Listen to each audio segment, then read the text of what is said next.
On va prendre un athlète qui est amateur, qui court un peu, tu vois, et il veut faire un Ironman. Donc pour faire cet Ironman, qu'est-ce qu'il a besoin? Donc il a besoin de connaître les composantes de la performance. Donc est-ce que tu peux nous en dire un peu plus sur les composantes de la performance? Qu'est-ce qu'il a besoin de connaître, cet athlète? Alors, les composants de la performance, il y a le réel et puis il y a ce que l'athlète s'est imaginé au départ. Ouais. Et ça, c'est souvent perturbé par ce qu'il a pu entendre ou parce que certains médias ont valorisé ou par certaines images qu'il a pu s'imaginer. Donc, moi, ce que j'entends dire souvent chez le public, c'est que tout est dans la tête. Ouais. Ce qu'on entend dire chez les professionnels, c'est que la tête ne va pas faire gagner, mais si on l'a pas, on va perdre. Mm. Donc il faut bien relativiser un petit peu les choses. Après, à très haut niveau, quand la performance se joue au centième de seconde, il est évident que tous les facteurs doivent être Ouais. très très développés. Mais on va dire, si tu parles d'un sportif amateur, etc., il ne faut pas qu'il se dise c'est par la tête que je vais faire ma performance. La tête, c'est un petit peu comme le chauffeur d'une voiture.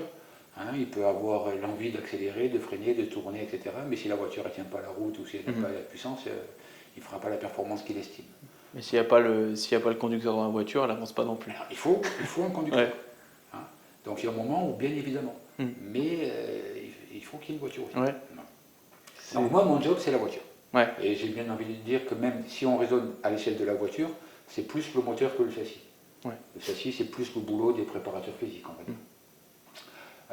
Donc voilà, premier élément de la performance, cette composante mentale qui est importante, mais qui, pour quelqu'un qui va débuter, est loin d'être son facteur limitant. Il y a des dimensions techniques de l'activité. Alors, si on va toujours sur l'Ironman, Ouais. l'épreuve, la discipline la plus technique, la plus complexe, ça va être la natation. Sur le vélo et la course à pied, surtout aux vitesses à laquelle on va courir, Ouais.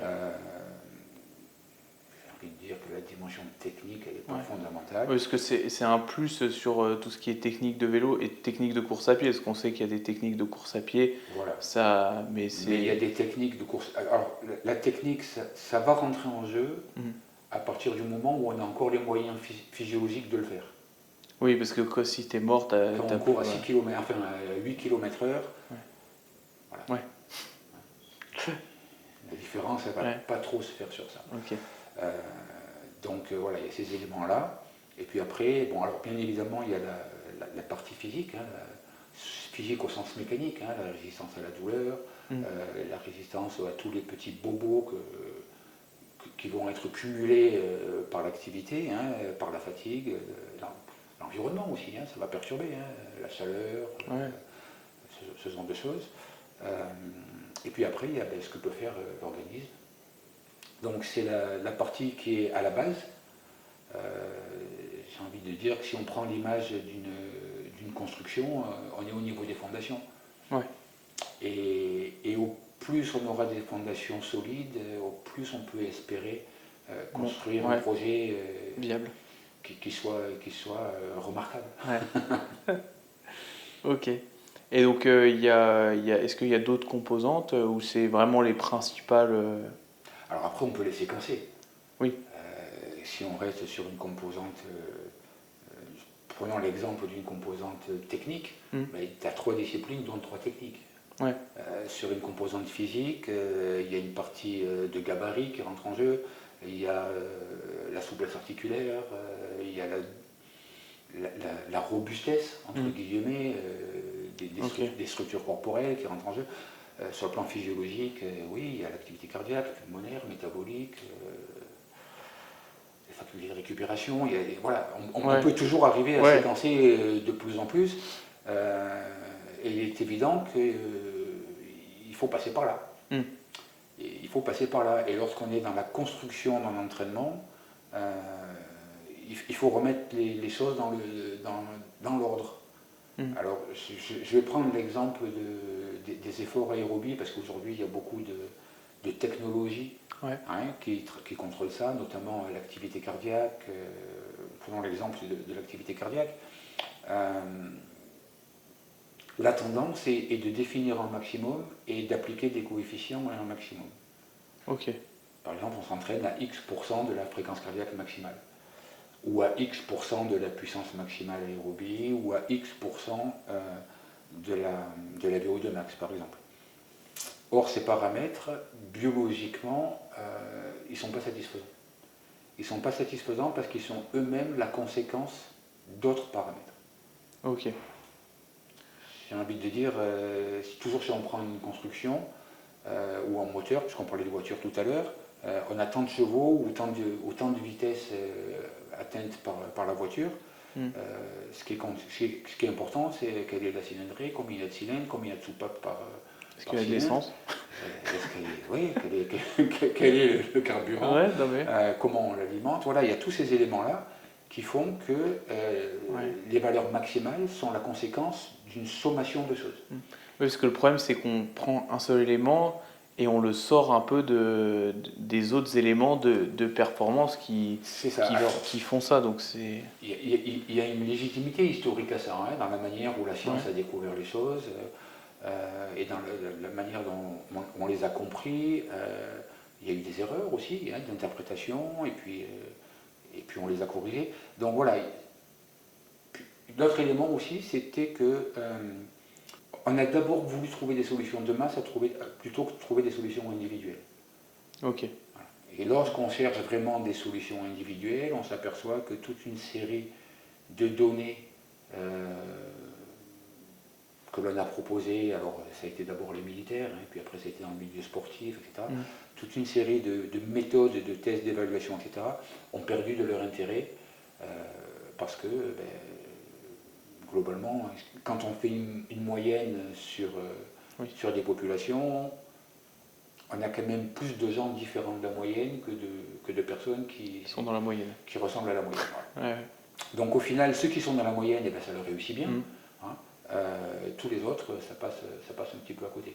Ouais, ouais. C'est un des éléments, heureusement ça a changé, hein, mais c'est un des éléments qui ont fait que voilà, les réussites sportives étaient relativement aléatoires. Mm. Elles le restent, hein, parce que c'est une partie de la performance, Ouais. c'est aussi les aléas. Oui, tout à Hein. fait. Mais voilà, sur l'ensemble on arrive quand même à bien rationaliser Mm. les préparations et les individualiser. Et comment on fait pour connaître ces composantes?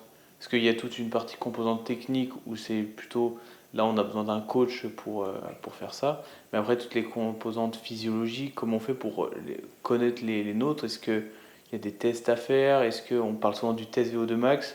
Est-ce que c'est le plus important? Tu vois, est-ce que tu peux nous en dire un peu plus là-dessus? Alors, comment on connaît les composantes?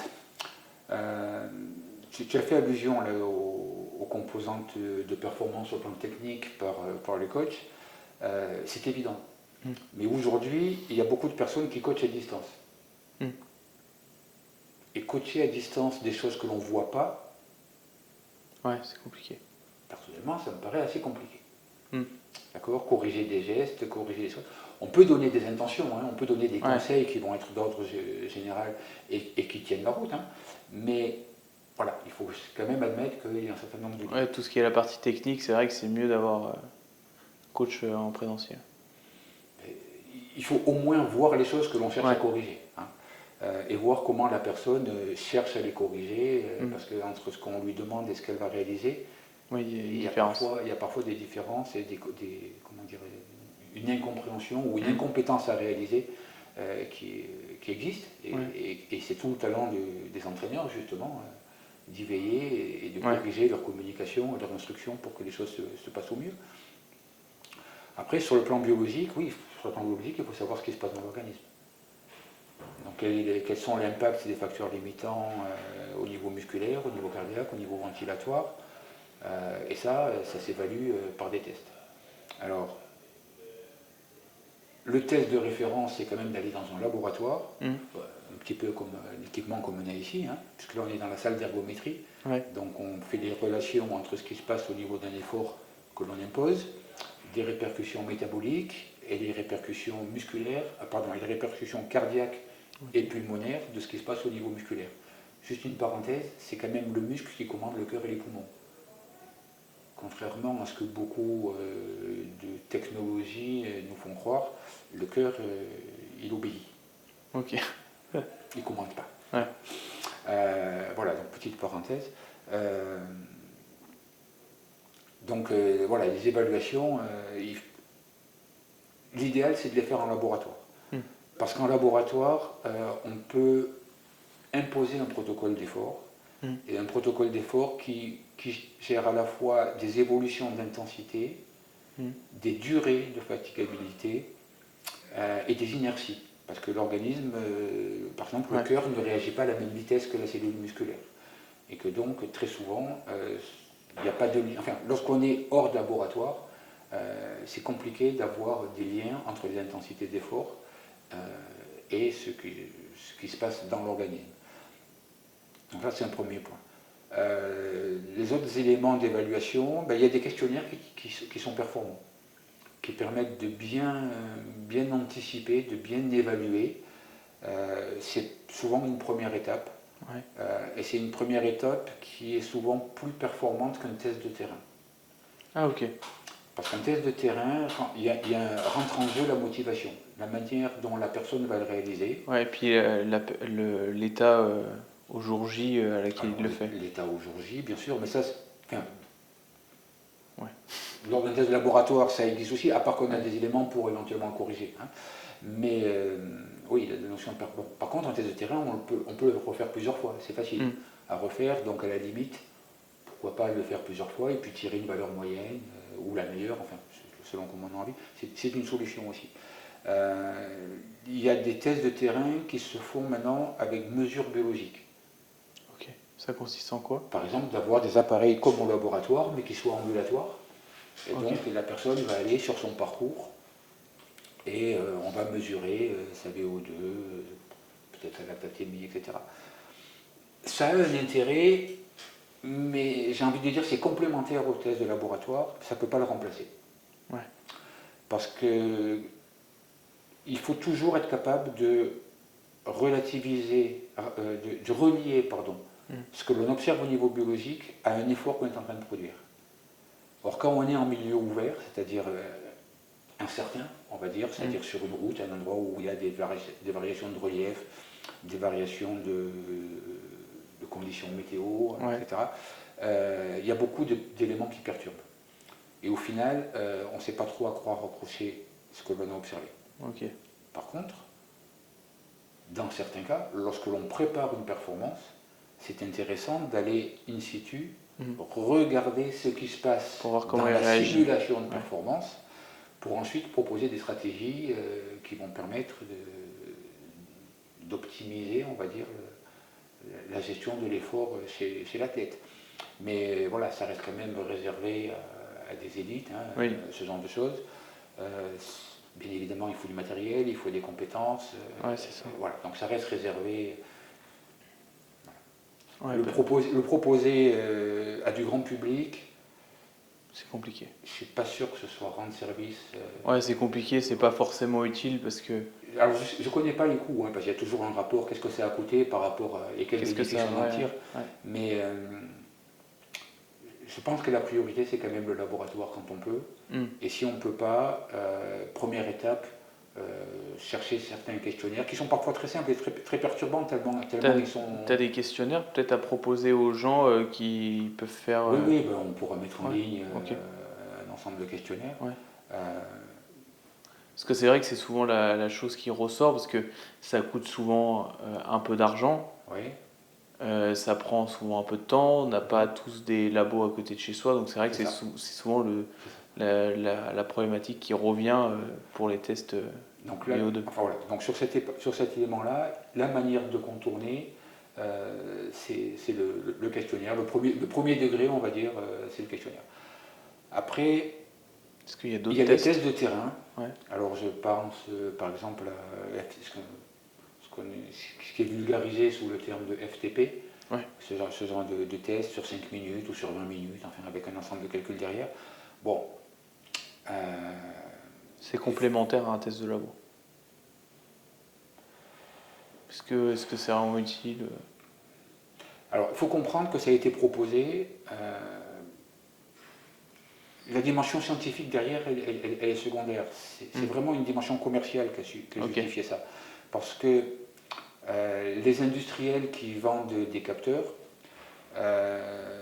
notamment en termes de fréquence cardiaque, ils sont amenés à dire l'intérêt de connaître une fréquence cardiaque, c'est de connaître des zones de fréquence cardiaque. Et connaître des zones de fréquence cardiaque, et bien comment on peut faire sans faire des tests d'effort? Parce qu'il y a des pays où ça coûte une fortune de faire des tests d'effort. Et donc, si on ne peut pas faire de tests, si on ne peut pas contrôler une fréquence cardiaque, à quoi bon avoir une montre qui contrôle la fréquence cardiaque? Donc il y a toute une dynamique. Certains diront business, mais on va parler de dynamique autour de ça, de manière à apporter une justification à l'achat et à l'utilisation d'un matériel. Donc, pourquoi pas le matériel en lui-même, il peut avoir son utilité. Le biais, c'est comment artificiellement on lui donne une justification et un intérêt. Alors les tests de terrain, ben voilà, si on ne peut pas faire autrement, ça sert. Parce qu'il y a aussi des tests pour connaître sa VO2 max.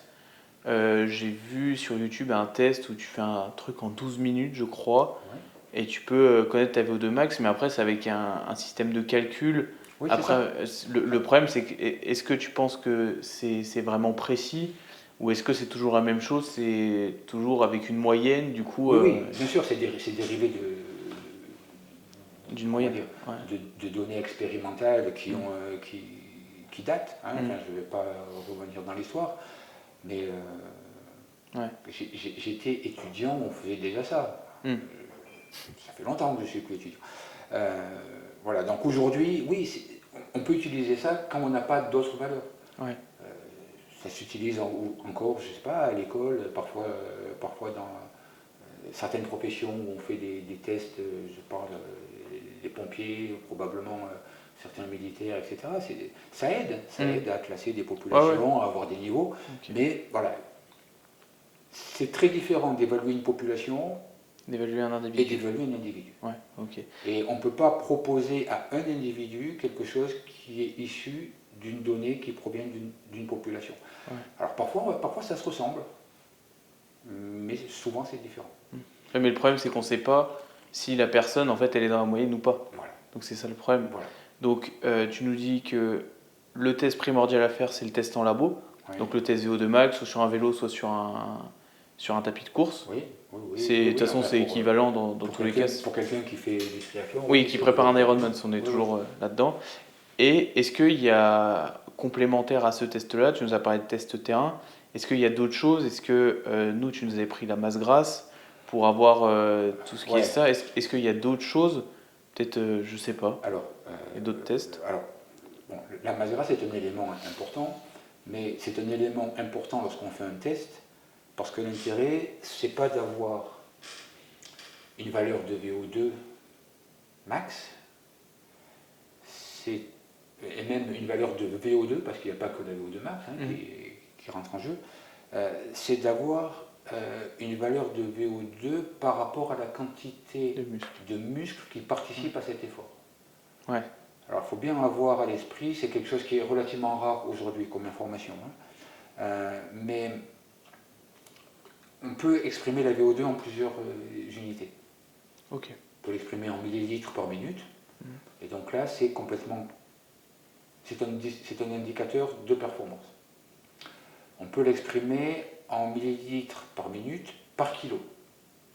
Et là, ce n'est plus un indicateur d'aptitude, c'est un indicateur de contrainte. C'est-à-dire que c'est comme si on prenait une voiture et qu'on disait on a tant de chevaux pour bouger une voiture qui fait tant de kilos. D'accord? Donc c'est plutôt la même chose. C'est un rapport de contrainte, c'est pas un rapport d'aptitude. Si on veut un rapport d'aptitude, si on prend la voiture, il faudrait dire on a tant de chevaux pour un moteur qui a tant de cylindrées. Et là, on a une indication de la qualité de la conception du moteur pour permettre d'avoir des chevaux. Dans l'organisme, c'est un petit peu la même chose.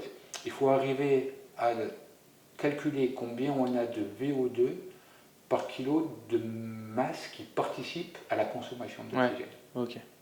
D'accord? Alors c'est un indicateur, on le trouve rarement. Ouais, et En parce tout que cas, de série sur les machines aujourd'hui, il n'est pas proposé. Et en plus, sur les. Comment dire il y a beaucoup de laboratoires qui n'ont pas intégré ce calcul dans le service qui rendent. ah ok. Alors, ils n'ont pas forcément la demande hein, non Oui, plus, mais voilà, c'est un petit peu dommage aujourd'hui de passer à côté de ce genre de choses, simplement parce qu'on a oublié. ouais, ok. Et du coup, plusieurs tests. Est-ce que la VO2 max, est-ce que c'est la seule valeur importante quand on fait un test d'effort? Est-ce qu'il y a plein d'autres choses? Parce qu'on parle souvent de la VO2 max, on s'entraîne souvent qu'avec la VO2 max. Tu vois, il y C'est a... un peu ce que je disais tout à l'heure. Ouais. Hein. On a beaucoup de choses qui sont dérivées Hmm. du maximum. Historiquement, on s'est aperçu après que la VO2 max, elle était la conséquence de tout un ensemble de choses. Et aujourd'hui, c'est cet ensemble de choses que l'on cherche. Hmm. La VO2 max, presque envie de dire qu'on ne la regarde même pas. Ouais, ok.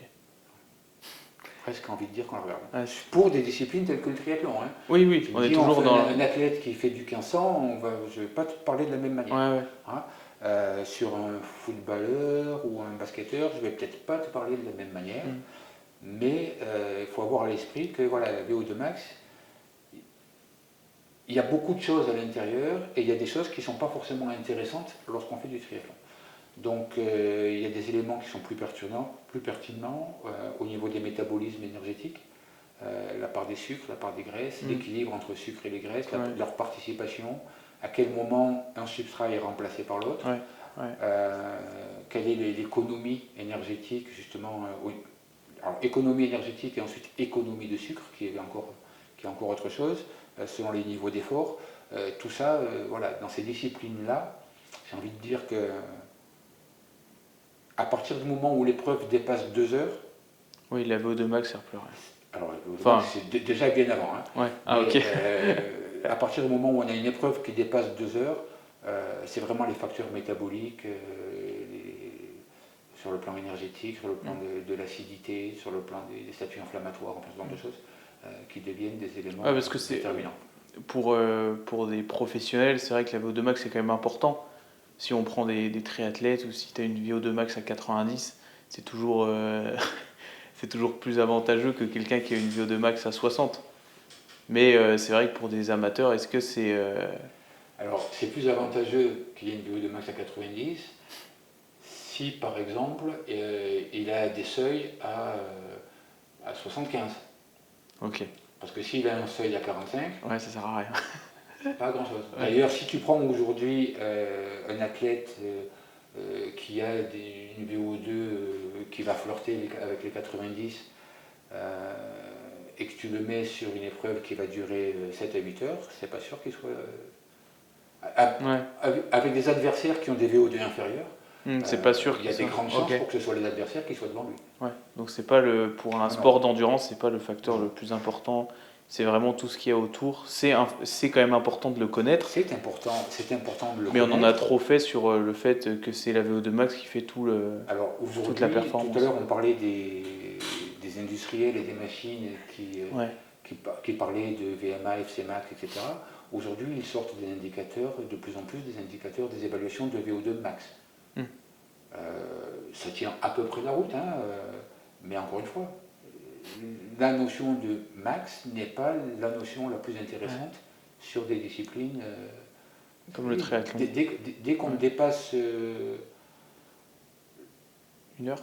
dès qu'on dépasse 10 minutes, la notion de max, ça commence à devenir gênant de tout focaliser sur ça. Ah ok. Ah ouais, 10 D'accord. minutes, donc Donc ça fait un sacré paquet de sport. Entre 3 et 5 minutes, entre 3 et 10 minutes, Ouais.